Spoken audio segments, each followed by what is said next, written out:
Welcome to Ignorantia Legis, episode 24, the 23rd of October 2020. Salamat sa pag-uban ka na ako magkaison. Today, atong topic will be about labor law. Kagapon, nakadiscuss man ito, political law, labor law. Again, we are following the sequence of the bar syllabus, and we're looking at the introductory parts, and later on, maglukso-lukso niya tag topic which are more interesting kay di na to ni sequential all the way up to the last topic. Otherwise maabot tag 5 years kung nata makadiscuss sa uban ni kay sir. Anyway, ngarita sa labor law introductory pa man ta sa ato sa ning discussion ni mga introductory materials. And those who are watching on Facebook, please proceed to YouTube. Nya nga to tas YouTube mag-chat mga kaigsunan ha para makakuanta para say nga na ni sa Facebook para makakuanta sa YouTube para maka-points na dito. Okay. Now, so Ignorantia Legis, and I hope ma-inspired mo, mag-lawyer mo, magkaigsunan while listening because you're listening to our program.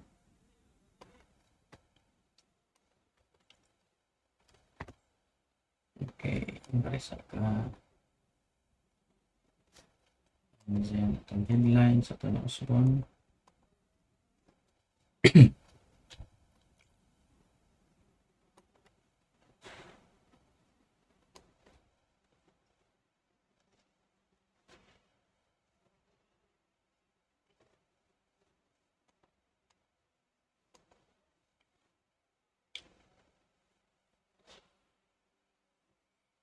Okay, unsa may mga constitutional provisions? What are the constitutional provisions relating to labor law? What are the constitutional provisions relating to labor law?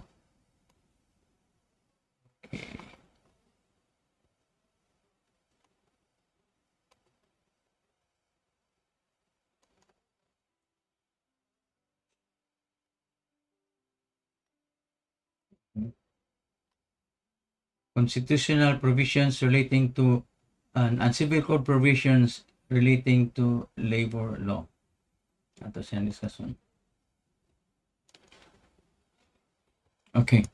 So, for the 1987 Constitution, Section 9, Article 2, the state shall promote a just and dynamic social order that will ensure the prosperity and independence of the nation and free the people from poverty through policies that provide adequate social services, promote full employment, a rising standard of living, and an improved quality of life. Section 10, Article 2, the state shall promote social justice in all phases of national development. Sa mga kaniyang all provisions relating to the labor law. Social justice as justification. According to the case of Calalang versus Williams, it's a 1940 case. Social justice is neither communism, not despotism, not atomism, nor anarchy, but the humanization of laws and equalization of social and economic forces by the state so that justice in its rational and objectively secular conception may at least be approximated.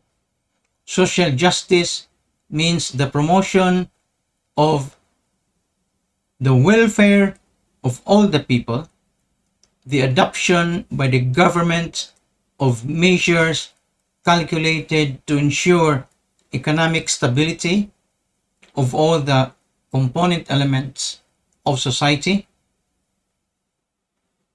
through the maintenance of a proper economic and social equilibrium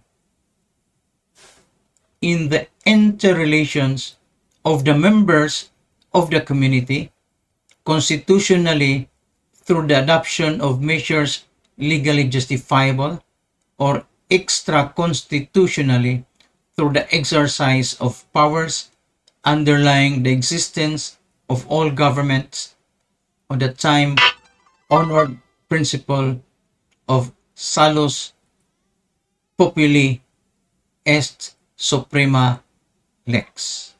The welfare of the people should be the supreme law. Kalalang versus Williams. I forgot about this case because it was 30 years ago I read this case. I think this is about I don't know whether it's Merit versus Government of PI or Kalalang versus Williams nga nabanggaan o tartanilya. Correct. Money. Nabanggaan. I don't know whether it was Kalalang versus Williams or Merit versus Government of PI. I think money siya. Kalalang versus Williams. Nabanggaan o kuan.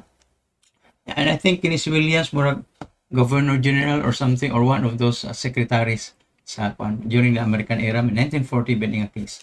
So money definition and then of course the salus populi is suprema lex ning sikat aning social justice as defined by the Supreme Court. So, by the way, I hope sakto itong mga oras na sakto gina. Naglihok na itong mga relo diha. They are actually moving. They are moving ang atong relo din ha. So and I hope sakto ni atong kuan diri. Okay. Ang atong gitawag nag lower thirds kan atong angkor niya sa kagamay. Actually made that for 3 hours and i-edit ko pa na. I need to edit some of that. Dili pa na final so but it's already working. See, GT bands angkor sa pa na siya. Okay. So Kalalang versus Williams case. The separation pay as a measure of social justice. Separation pay. Okay. This is a 1988 case. Relatively new compared to 1940. Separation pay as a measure of social justice. The rule embodied in the labor code is that a person dismissed for lawful cause is not entitled to separation pay. Remember that. If you are dismissed for a lawful cause, you are not entitled to separation pay. That's the rule in the labor code. Jurisprudence, nevertheless, constituted an exception based upon considerations of equity. Based upon considerations of equity. Equity has been defined as justice outside law, being ethical rather than jural, and belonging to the sphere of morals than of law. Strictly speaking, however, it is not correct to say that there is no express justification for the grant of separation pay to lawfully dismissed employees other than the abstract consideration of equity. The reasons that our Constitution is replete with positive commands for the promotion of social justice and particularly the protection of the rights of the workers. PLDT versus NLRC ni siya 1988 case. So, again, klaro kay sa labor code, kung dismissed ka, lawful cause, no separation pay. But, the Supreme Court granted separation pay in these lawfully dismissed employees. PLDT versus NLRC. The limits of social justice.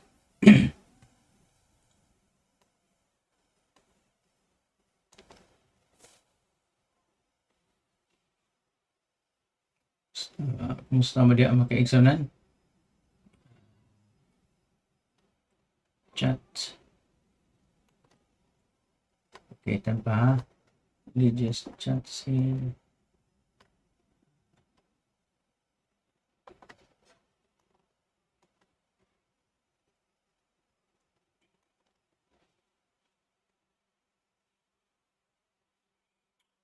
social justice should only be used, the limits of social justice. Social justice should only be used to correct an injustice. Agabon versus NLRC in year 2004. It is not intended to countenance wrongdoing simply because it is committed by the underprivileged. Social justice cannot be permitted to be refuge of scoundrels any more than equity be an impediment to the punishment of the guilty.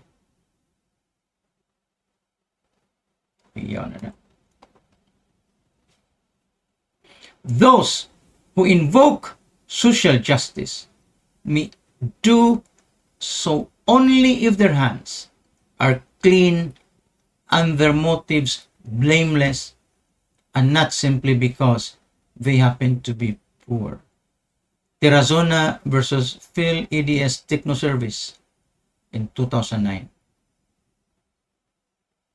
Separation pay shall be allowed as a measure of social justice only in those instances where the employee is validly dismissed for causes other than serious misconduct or those reflecting his moral character.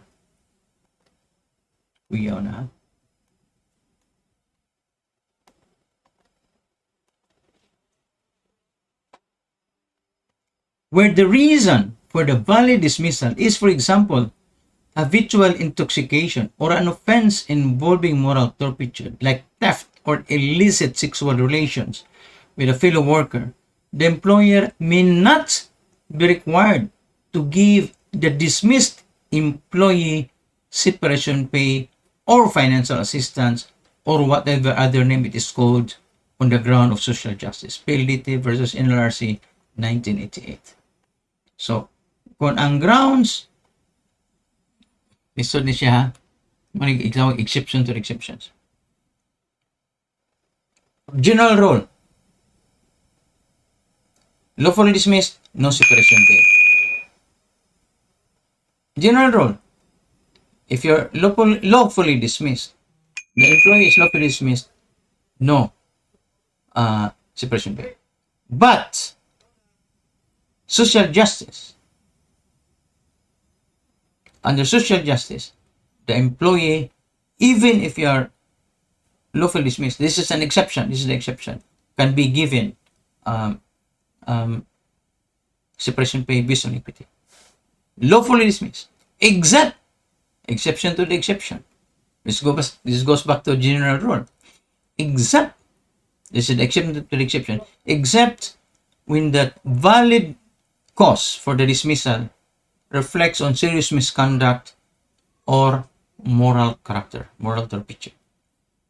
So, general rule, exception to the exception. Money bar question, ang exception to the exception. Or, ang exception mismo. Welfare state. The concept of the welfare state is found in the constitutional clause on the promotion of social justice. On the promotion of social justice to ensure the well-being and economic security of all the people, and in the pledge of protection to labor with specific authority to regulate the relations between landowners and tenants and between labor and capital. Alalayan versus Napocor, 1968. So these are concepts of the state social justice. So let's go to the constitutional provision in Article 11, Article 2, Section 11, Section 13, Section 14. The state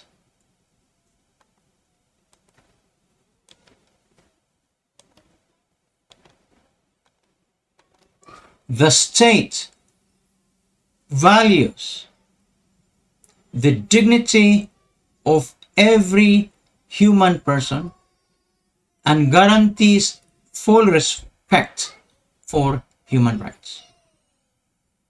Section 13, Article 2 of the Constitution, 1987 Constitution. The state recognizes the vital role of the youth in nation building and shall promote and protect their physical, moral, spiritual, intellectual, and social well-being. It shall inculcate in the youth patriotism and nationalism and encourage their involvement in public and civic affairs. Sa youth na magkaisunan. Section 14, Article 2. The state recognizes the role of women in nation building and shall ensure the fundamental equality before the law of men and women. Section 18, Article 2. The state affirms labor as a primary social economic force. It shall protect the rights of workers and promote their welfare. Remember, we're still talking about the constitutional provisions regarding labor. Section 20, Article 2. The state recognizes the dispensable role of the private sector, encourages private enterprise, and provides incentives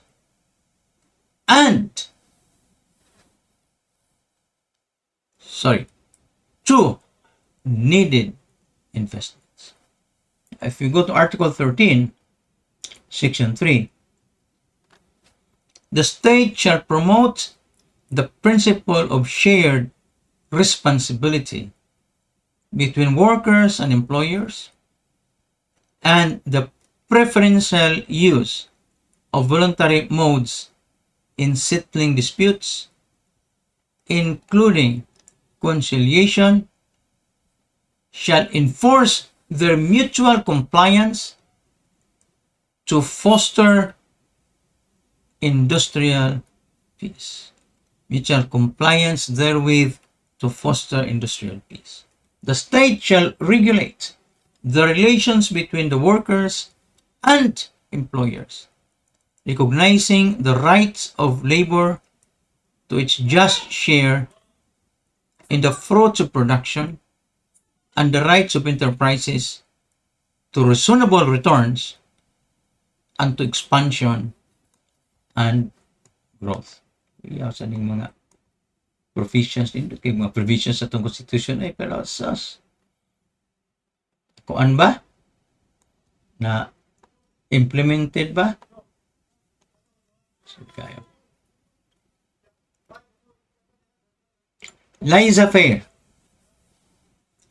The Constitution is primarily a document of social justice, and although it has recognized the importance of the private sector, it has not fully embraced the concept of laissez-faire or relied on pure market forces to govern the economy. Employees Confederation of the Philippines, ECOP versus NWPC, 1991. Balancing of interests.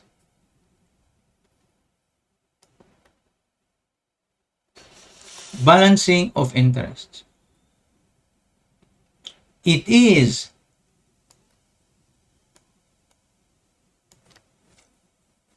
high time that employer and employee cease to view each other as adversaries and instead recognize that theirs is a symbiotic relationship wherein they must rely on each other to ensure the success of the business.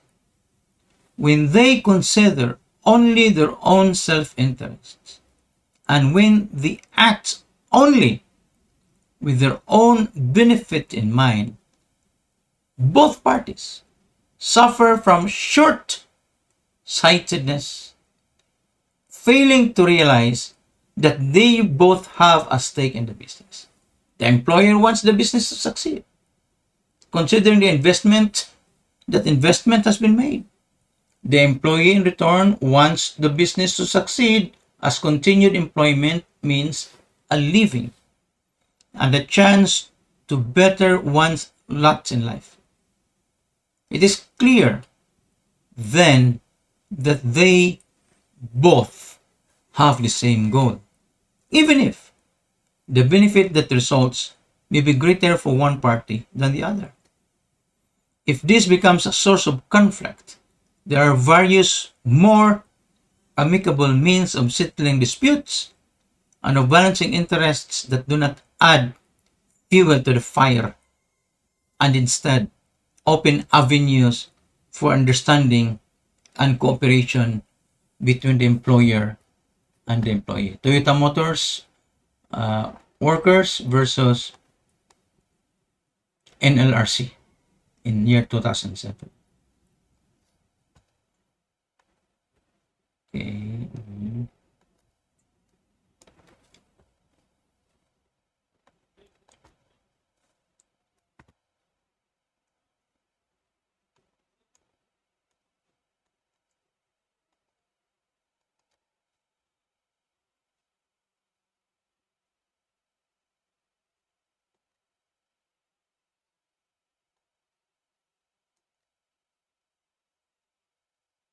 Okay, ito pa.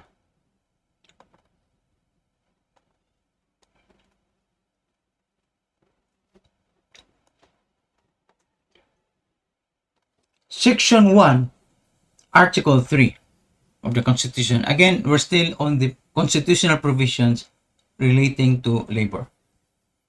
No person, Section 3, Article 1, shall be deprived of life, liberty, or property without due process of law, nor shall any person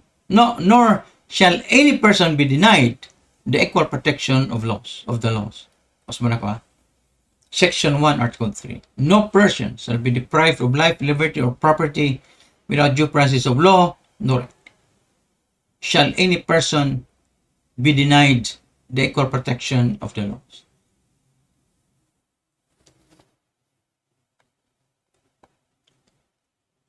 So this is the due process clause of the Constitution.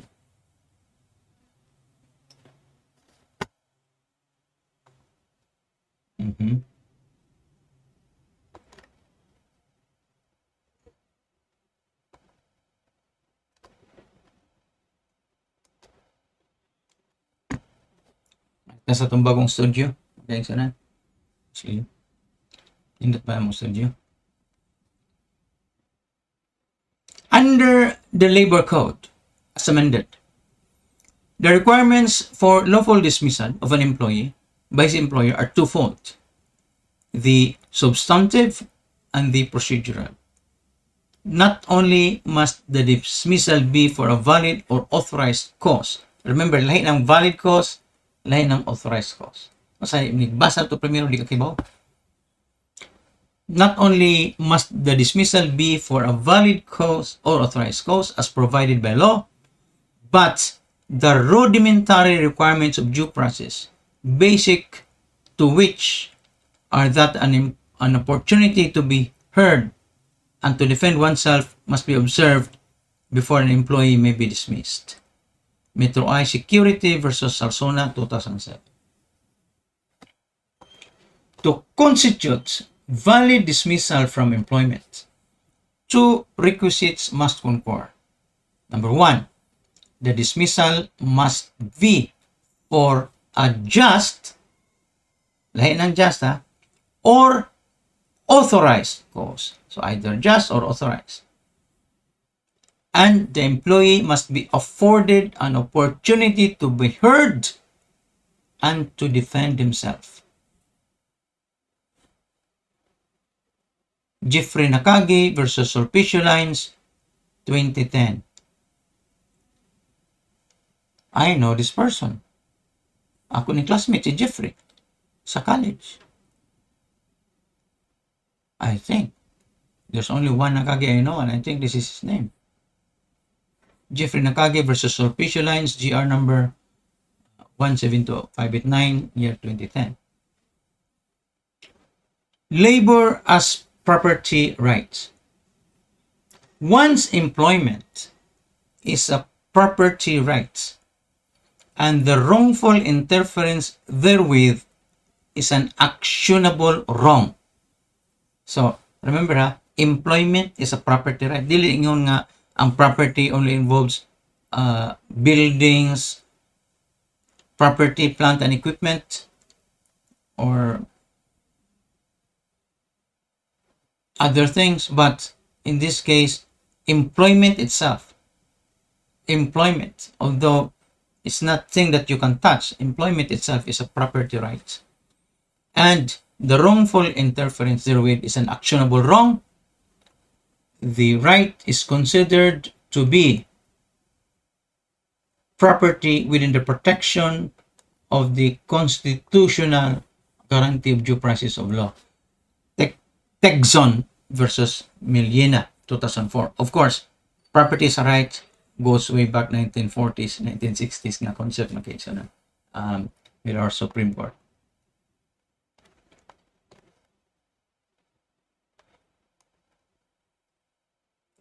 The right to assemble. The right to assemble.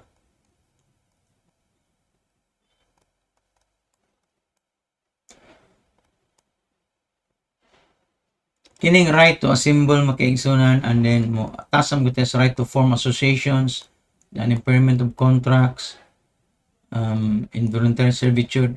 Ato lang discussion later kay murag maalanganin tani. Sige, tabason na nato eh. Sige na lang. Nagmatay 6 minutes. Si Angie, murag absent ba na si Angie. The right to assemble. This is we're talking about the topic we're discussing so far. The constitutional provisions and the civil code provisions regarding law. Now we're still on the constitutional provisions. This is section 4, article 3, the right to assemble. No law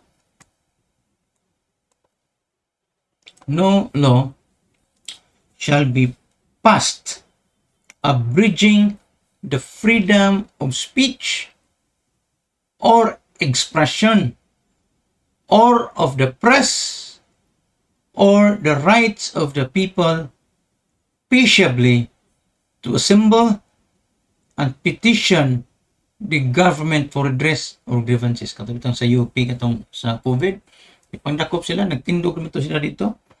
Violation na sa right to assemble, bisan pag COVID na. Bisan pag COVID na.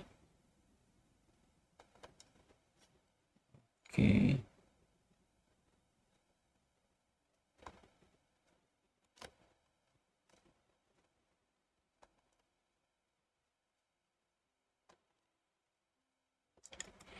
The first point to mark is that the right to peaceably assemble and petition for redress of grievances is together with freedom of speech, of expression, and of the press, a right that enjoys primacy in the realm of constitutional protection. For these rights constitutes the very basis of a functional democratic polity, without which other rights would be meaningless and protected. Bayan versus Ermita, 2006, of course, General Ermita. Wearing armbands and putting up placards to express one's views without violating the rights of third parties are legal per se, legal by themselves, and even constitutionally protected. Bascon versus Court of Appeals, 2004. Remember, magkaisanan katong sa COVID, din na mga protesters nga, ning sud sa Quiapo Church, nagdag placards, niya gisod sa pulis, o gidakop. And that was a violation of their constitutional rights. Kung sa ato pa na, so gikihan na ng syudad na, gikihan ng state na. Sa US pa na din. Okay. Section 7, Article 3. The rights of the people to information on matters of public concern shall be recognized, access to official records, and to documents and papers pertaining to official acts, transactions, or decisions, as well as to government research data used as basis for policy development, shall be afforded the citizen, subject to such limitations as may be provided by law. So there will be a law, an enabling law, to be passed by Congress to limit this particular right to information, enunciated in Section 7, Article 3 of the Constitution. At sa Section 8, Section 8 sa Constitution. The rights of the people, including those employed in the public and private sectors, to form unions, associations, or societies for purposes not contrary to law, shall not be abridged. So, pwede na maka-form of union, associations, or societies ang mga public servants, civil servants, trabaho sa gobyerno. Maka-form sila union, maka-form sila association, maka-form societies, but they cannot strike. Maka-strike doon. The right to form associations. The right to form associations shall not be impaired except through a valid exercise of police power. Ayay. So, nga na maglalis. May ko na exercise of police power for the state or the right to form associations. Siya yung mga sunod.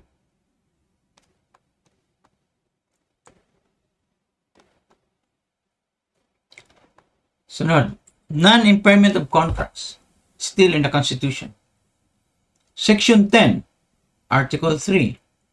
No law impairing the obligation of contracts shall be passed.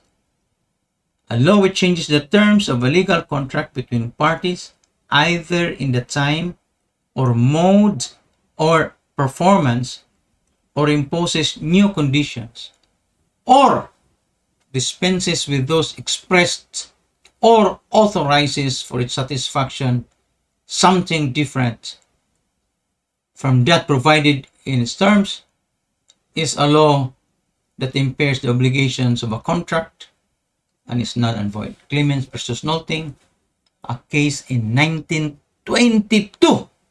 Kanda, may klaro nga, may klarong doctrinal case. Clemens versus Nolting, 1922. Vis-a-vis the freedom of contract. The prohibition to impair the obligation of contracts is not absolute and unqualified. In spite of the constitutional prohibition and the fact that both parties are of full age and competent to contract, it does not necessarily deprive the states of the power to interfere where the parties do not stand on an equality, or where the public health demands that one party to the contract shall be protected against himself. Leyte Land Transportation versus Leyte Farmers Union, a 1948 case. Mga landmark cases. Ayun ang mga latest cases. Usually latest cases, hindi landmark. Labor Rights and Protection. Section 16, Article 3. All persons shall have the rights to a speedy disposition of their cases before all judicial, quasi-judicial, or administrative bodies. Section 18.2 of Article 3. No involuntary servitude in any form shall exist except as a punishment for a crime whereof the party shall have been duly convicted. So, papugsong kang kanta makaigsunan, di ka mapugos og kanta. May isang pagibayran na kadaan may kadi o. At makiha ka for moral damages, economic damages. Pero di ka mapugos. Sirko ka, di na kong sirko. Kay kontrata ang sirko, pero di ka sirko. Involuntary servitude, dili pwede. So, ang pwede na, ikiha ka for damages, kaya enter mo ka into that contract. And it's not an illegal contract man. Kana mag-sirkos o makanta. The road to achieving social justice is presented as consisting of two principal tracks. First, according to the second paragraph of Section 1, there must be regulation of the acquisition, ownership, use, and disposition of property and its increments. And second, according to Section 2 of this article, Congress should create economic opportunities based on freedom of initiative and self-reliance. That's lang section sa Constitution, Section 1, Article 3, Article 13. Congress shall give the highest priority to the enactment of measures that protect and enhance the right of all the people to human dignity, reduce social, economic, and political inequalities, and remove cultural inequities by equitably diffusing wealth and political power for the common good. To this end, the state shall regulate the acquisition, ownership, use, and disposition of property and its increments. Section 2, Article 13. The promotion of social justice shall include the commitment to create economic opportunities based on freedom of initiative and self-reliance. Section 3, still Article 13. The state shall afford protection to labor, local and overseas, sa mga OFW, organized and unorganized, and promote full employment and equality of employment opportunities for all.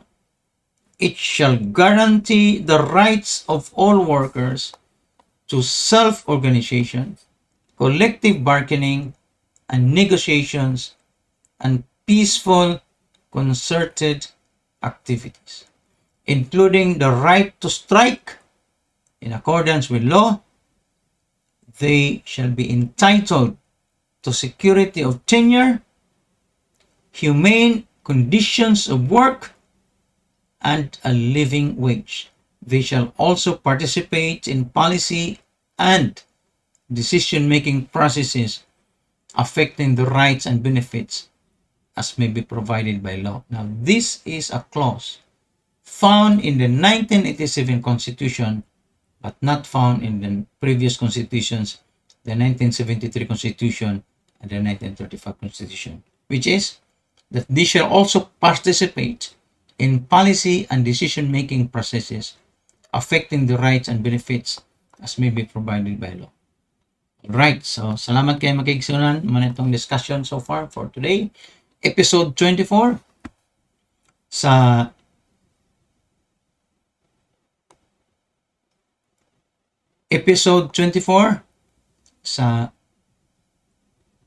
October 23, 2020 sa Ignorantia Legis. Thank you and good night. Thank you and good night, man. Thank you and good afternoon. See you on Monday.